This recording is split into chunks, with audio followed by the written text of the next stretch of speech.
আজ আমরা মনে করি দুনিয়া মানে হলো রং তামাশার জায়গা। কোনদিন কি ভেবে দেখেছি কে আমাদেরকে দুনিয়াতে পাঠাইলো, কেন পাঠাইলো, কোন উদ্দেশ্যে পাঠাইলো?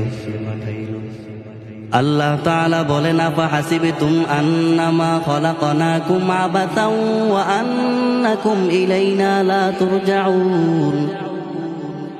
আল্লাহ তাআলা আমাদেরকে উদ্দেশ্য করে বলেন, আফা হাসিবতুম আন্নামা খলাকনাকুম আবাসা, তোমরা কি ভেবেছো, তোমরা কি ধারণা করেছো আমি তোমাদেরকে অনর্থক সৃষ্টি করেছি?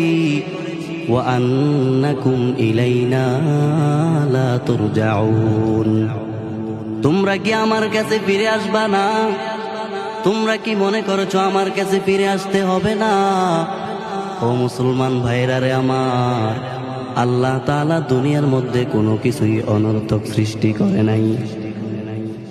আল্লাহ তাআলা বলেন, ওয়ামা খলাকনাস সামাআ ওয়াল আরদা ওয়ামা বাইনাহুমা বাতিলা, আসমান এবং জমিনের মাঝে যা কিছু আছে আমি কোনো কিছুই অনর্থক সৃষ্টি করি নাই। তাহলে প্রশ্ন আসে, আল্লাহ তাআলা তাহলে মানুষকে কেন সৃষ্টি করলেন? আল্লাহ তাআলা বলেন, ওয়ামা খলাকাতুল জিন্না ওয়াল ইনসা ইল্লা লিয়াবুদুন, আমি মানুষ এবং জিনকে সৃষ্টি করেছি একমাত্র আমার ইবাদত করার জন্য, শুধুমাত্র কেবলমাত্র আমার ইবাদত করার জন্যই আমি মানুষকে সৃষ্টি করেছি। এখন প্রশ্ন থেকে যায়, এখন আমাদের প্রশ্ন আসতে পারে, আল্লাহ তাআলা যদি শুধুমাত্র কেবলমাত্রই আমাদেরকে সৃষ্টি করে থাকেন ইবাদত করার জন্য, তাহলে আমাদের প্রশ্ন আসে, আমরা কাজকর্ম করব কখন? আমরা ঘুমাবো কখন? আমরা খাবার খাবো কখন? আমরা ব্যবসা বাণিজ্য করব কখন? মুসলমান ভাইরা রে আমার, আমরা জানি নামাজ পড়া ইবাদত, রোজা রাখা ইবাদত, হজ করা ইবাদত, যাকাত দেওয়া ইবাদত, তাসবিহ পড়া ইবাদত, পর্দা করা ইবাদত, জিকির করা ইবাদত। ঠিক তেমনি ভাবে মুমিন বান্দার জন্য খাবার খাওয়াটাও ইবাদত।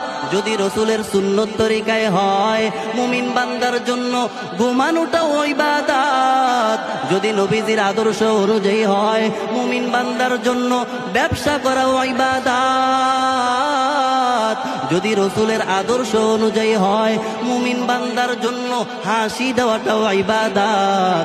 যদি হাসি দেওয়াটা নবীজির আদর্শ অনুযায়ী হয়, মুমিন বান্দার জন্য কান্না করাও ইবাদত।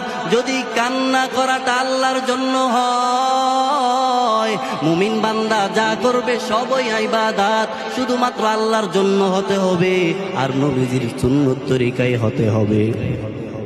আজকে আমরা ইবাদত থেকে গাফেল হয়ে গেলাম, অথচ আল্লাহ তাআলা আমাদেরকে শুধুমাত্র ইবাদত করার জন্যই দুনিয়াতে সৃষ্টি করেছেন। আজকে আমরা ইবাদত থেকে গাফেল হয়ে গেলাম। আজকে আমরা দুনিয়ার মায়ায় পড়লাম, দুনিয়ার মায়ায় পড়লাম, দুনিয়া চিনলাম, কেন দুনিয়াতে আসলাম, কি করেছি, কোথায় যাব, কি হবে, কোনো চিন্তা কোনো ভাবনায় আমার মাঝে নাই। একবার যদি নীরবে বসে বসে ভাবতাম আর চিন্তা করতাম, জাহান্নামের কথা যদি স্মরণ করতাম,